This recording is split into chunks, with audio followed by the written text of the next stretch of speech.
आपण पाहताय न्यूज 18 लोकमत आणि आता शरद पवारांच्या खानदेश दौऱ्यासंदर्भात एक महत्त्वाची बातमी आहे। शरद पवार खानदेश दौऱ्यावर जाणार आहेत। 20 आणि 21 असा 2 दिवसांचा पवारांचा हा खानदेश दौरा असणार आहे।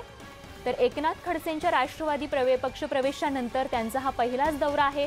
धुळे नंदुरबारचा पवार दौरा करणार आहेत। तर या दौऱ्यादरम्यान काही नेत्यांचा राष्ट्रवादीत प्रवेश होण्याची देखील शक्यता असल्याची बातमी आपल्या कानी आलेली आहे।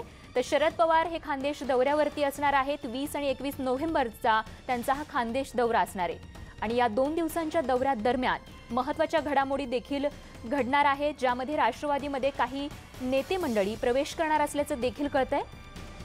तर एकनाथ खडसेंच्या राष्ट्रवादी काँग्रेसमधल्या प्रवेशानंतर हा पहिलाच खानदेश दौरा शरद पवारांचा।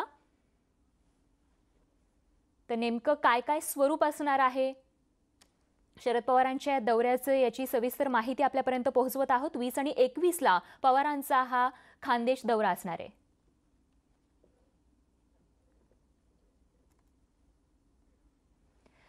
यानंतर बघूयात पुढची बातमी। एसटी कर्मचाऱ्यांच्या थकीत पगाराचा मुद्दा न्यूज 18 लोकमतनं लावून धरल्यामुळे या कर्मचाऱ्यांना न्याय मिळाला आहे।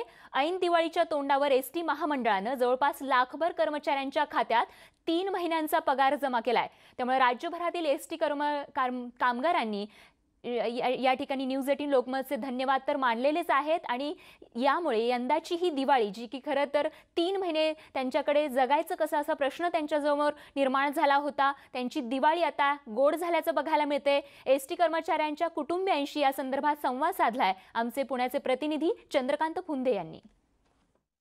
आता आपण स्वारगेटच्या एसटी कॉलनीमध्ये आहोत। इथं सगळे एसटी कामगार राहतात। आपल्याला माहिती आहे गेले 3 महिने एसटी कामगारांचा पगार रखडला होता। न्यूज 18 लोकमतने हा मुद्दा लावून धरल्यानंतर अखेर प्रशासनाला जाग आली आणि एसटी महामंडळाने यांचे 3 महिने स्थगित पगार देऊन टाकले। त्यामुळे यांची दिवाळी उशिरा का होईना पण गोड झालेली निश्चित आपण पाहू शकतो। आता आपण पल्लवी गायकवाड यांच्या घरी आहोत। छोटंसं घर आहे एकदम, क्वार्टर्स एसटीचे आपल्याला कशा असतात माहिती आहे। एकदम 1 रूम किचन टाईप असतं सगळे। उशिरा का होईना पण फराळ तयार झालेले आहे। वहिनी खुश आहेत। आता आपल्या सगळ्या शेजाऱ्या पाजाऱ्यांना ते सगळं फराळ देत आहे। ही खरंच आनंदाची गोष्ट आहे। म्हणजे त्यांची दिवाळी गोड गेलेली आहे आणि ही खूपच समाधानाची बाब आहे। सगळं आता फराळ शेअर करतात। वहिनी काय सांगाल, अखेर दिवाळी गोड झाली? अगोदर आम्ही चायनरवाल्यांचे धन्यवाद म्हणतो आणि खुश आहे पगार दिल्यामुळे 3 महिन्याचा।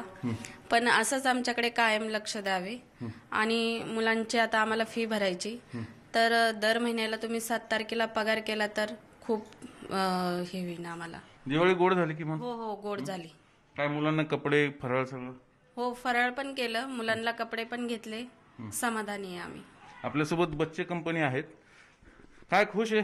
दिवाळी झाली? हा हा त्याविषयी तुला आंदोलन करत होता, आज कपडे बिपडे दिसतात नवीन। पप्पांचा पगार झाला। वा, तुझं नवीन कपडे घेतले की नाही? हा फटाकडे वाजवले की नाही? हा काय काय केलं दिवाळीत? फटाके वाजवले, फराळ खाल्ला, खूप काही केलं। पप्पांचा पगार झाला ना? हा हा साडी तू काय सांगशील? मी एवढंच सांगेल की दर महिन्याला पगार झाला पाहिजे, अशी वेळ परत नाही आली पाहिजे। तू शाळेत कितीला आहे? 10th। ही 10वीला मुलगी, हिची एक साधी अपेक्षा आहे आपल्या पप्पांचा पगार वेळेवर हो, जेणेकरून अशी परिस्थिती येणार नाही। सुदैवाने आपण बातमी लावून धरल्यानंतर पगार झाले आणि त्यांचं घरात अखेर गोडधोड झालेलं आहे। आपल्यासोबत वहिनी आहेत। मला सांगा, अखेर दिवाळी तुमची उशिरा का होईना पण गोड झाली? हो खरंच उशीर कळना की गोड झालेली आहे आणि हे आभार आम्ही पहिले 18 लोकमतचे मानत आहोत की त्यांनी आमचा आवाज ऐकला। माझी ही भगिनी पण खुश आहे, आज पगार झालाय। आशा करूयात महामंडळ इथून पुढे या एसटी कामगारांचे पगार 7 तारखेलाच करेल आणि त्यांचं घरातलं वातावरण असंच आनंदी राहील। व्हिडिओ जर्नलिस्ट निखिल करंदीकरसह चंद्रकांत फुंदे।